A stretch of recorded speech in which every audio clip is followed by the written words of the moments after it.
ఏమయ్యా బుద్ధయ్యా, నీకేం చెప్పాను మొన్న హైదరాబాద్ వచ్చినప్పుడు? పొద్దుత్తమాన అలా నీళ్లలో నిలబడితే కాళ్ళు పీకేస్తాయి, అప్పుడప్పుడు గట్టుకొచ్చి కోతంతసేపు సిమెంట్ బెంచ్ మీద కూకుని వెళ్ళమని చెప్పాను కదా. మాటని పెంచుకో, పెంకితనం ఎక్కువ.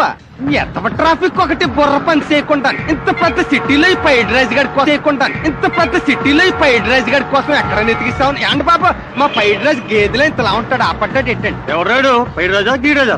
ఈడొక్కడు. అవునులే, మా నోడే అన్న ముఖ్యమంత్రి ఎటు ప్రతివాడికి తెలియడానికి. అసలు ఇటు హైదరాబాద్ తప్పించుకోవడం దేనికి?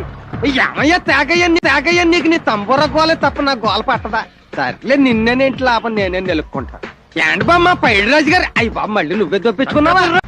ఈ పొజిషన్ బ్యాట్ గానే ఉంది మనలాగే. ఏం ప్రాబ్లమో?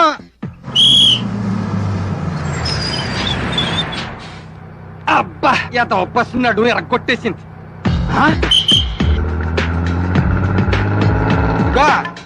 నీ కోసం సిటీ అంతా కాళ్ళు ఎరిగేలా తిరిగి దొప్పించుకున్నాను. తెర చూస్తే నువ్వు నాతో పాటే బస్సు దిగి దొప్పించుకున్నావు. నాకు ఛార్జీల పక్క తప్పేం మిగలేదు పేడరాజు. విషయం ఏంటో చెప్పు. ఇదిగో దొరబాబు, నీకేం ఇదిగో లెక్కెట్టుకో. అక్కర్లేదు, కోకం తెలిసిపోతుంది. అబ్బా, ఏంటి అట్టగిల్లేవో? నీకు లెక్క ఇచ్చినట్టు గుర్తుంటాను.